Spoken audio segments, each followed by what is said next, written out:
everyone. Welcome back to Carrie's Corner, where we are continuing with Harry Potter and the Sorcerer's Stone. And we are starting in the middle of the chapter.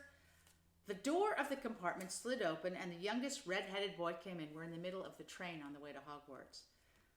"Anyone sitting there?" he asked, pointing at the seat opposite Harry. "Everywhere else is full." Harry shook his head, and the boy sat down. He glanced at Harry and then looked quickly out of the window, pretending he hadn't looked. Harry saw he still had a black mark on his nose. "Hey, Ron," the twins were back. "Listen, we're going down the middle of the train. Lee Jordan's got a giant tarantula down there." "Right," mumbled Ron. "Harry," said the other twin, "did we introduce ourselves? Fred and George Weasley, and this is Ron, our brother. See you later, then." "Bye," said Harry and Ron. The twins slid the compartment door shut behind them. "Are you really Harry Potter?" Ron blurted out. Harry nodded. "Oh, well, I thought it might be one of Fred and George's jokes," said Ron. And have you really got, he pointed to Harry's forehead. Harry pulled back his bangs to show the lightning scar. Ron stared. "So that's where you know who?" "Yes," said Harry, "but I can't remember it." "Nothing?" said Ron eagerly. "Well, I remember a lot of green light, but nothing else."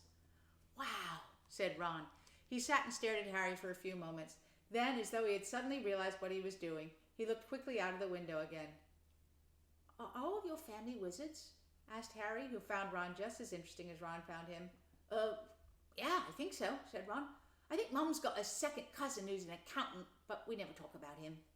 "So you must know loads of magic already." The Weasleys were clearly one of those old wizarding families the pale boy in Diagon Alley had talked about. "I heard you went to live with Muggles," said Ron. "What are they like?" "Horrible. Well, not all of them. My aunt and uncle and cousin are, though. Wish I'd had 3 wizard brothers." "5, said Ron. For some reason he was looking gloomy. "I'm the 6th in our family to go to Hogwarts. You could say I got a lot to live up to. Bill and Charlie have already left. Bill was head boy and Charlie was captain of Quidditch. Now Percy's a prefect. Fred and George mess around a lot, but they get really good marks and everyone thinks they're really funny. Everyone expects me to do as well as the others, but if I do, it's no big deal because they did it first. You never get anything now new either with 5 brothers. I got Bill's old robes, Charlie's old wand, Percy's old rat." Ron reached inside his jacket and pulled out a fat gray rat which was asleep. "His name's Scabbers, and he's useless. He hardly ever wakes up. Percy got an owl from my dad for being made a prefect, but they couldn't have... I got Scabbers instead." Ron's ears went pink. He seemed to think he'd said too much because he hadn't went back to staring out the window.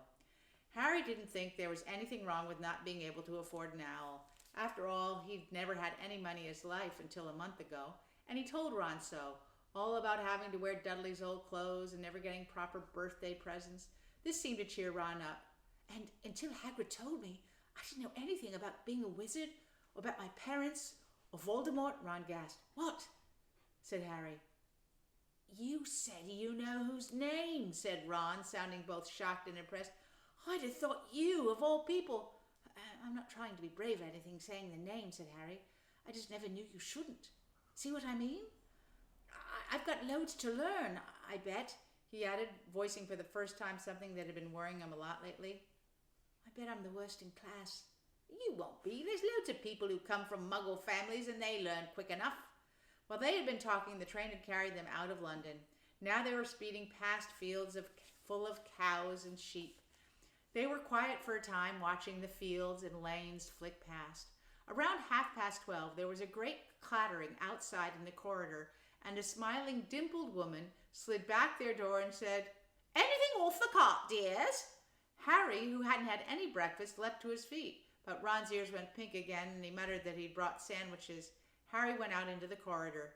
He'd never had any money for candy with the Dursleys, and now that he had pockets rattling with gold and silver, he was ready to buy as many Mars bars as he could carry, but the woman didn't have Mars bars. What she did have was Bertie Bott's every flavor beans, Drooble's best blowing gum, chocolate frogs, pumpkin pasties, cauldron cakes, licorice wands, and a number of other strange things Harry had never seen in his life. Not wanting to miss anything, he got some of everything and paid the woman 11 silver sickles and 7 bronze nuts. Ron stared as Harry brought it all back to the compartment and tipped it onto the empty seat. Hungry, are you? Starving, said Harry, took a large bite out of a pumpkin pasty. Ron had taken out a lumpy package and unwrapped it. There were 4 sandwiches inside. He pulled one of them apart and said, She always forgets I don't like corned beef. Swap you for one of those, said Harry, holding up a pasty. Go on. You don't want it. It's all dry, said Ron. She hasn't got much time, he added quickly. You know, with 5 of us. Go on, have a pasty, said Harry, who had never had anything to share before, or indeed anyone to share it with. It was a nice feeling, sitting there with Ron, eating their way through all Harry's pasties, cakes, and candies. The sandwiches lay forgotten. What are those? Harry asked Ron, holding up a pack of chocolate frogs. They're not really frogs, are they? He was starting to feel that nothing would surprise him. No, said Ron. But see what the card is? I'm missing a gripper. What? Oh, of course you would know. Chocolate frogs have cards inside them, you know, to collect. Famous witches and wizards.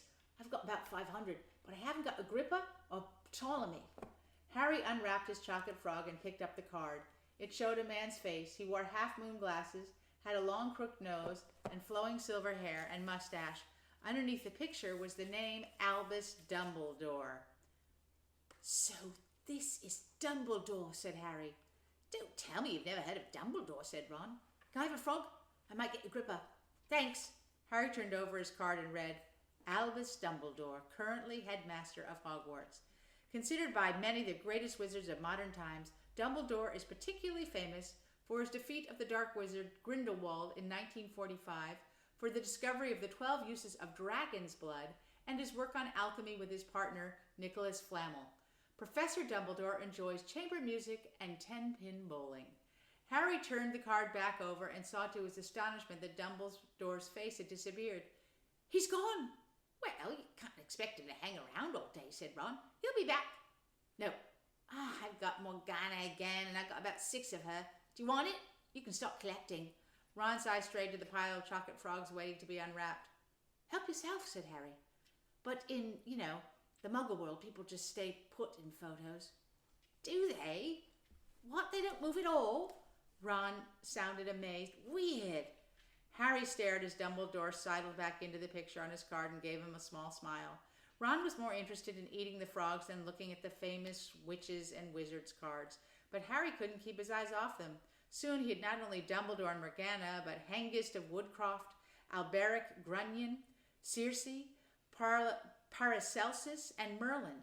He finally tore his eyes away from the druid's Cleodna, who was scratching her nose, to open a bag of Bertie Bott's Every Flavor beans.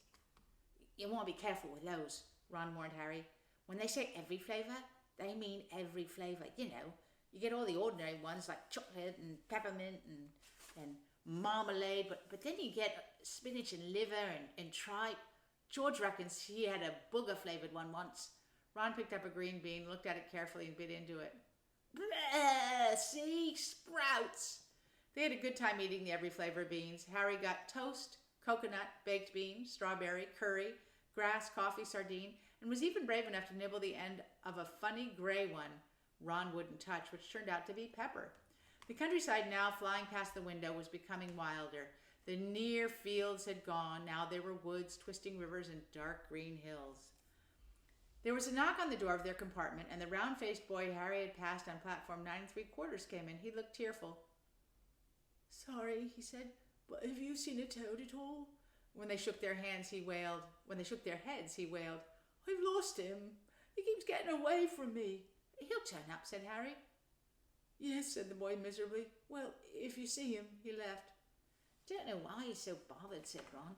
If I'd brought a toad, I'd lose it as quick as I could.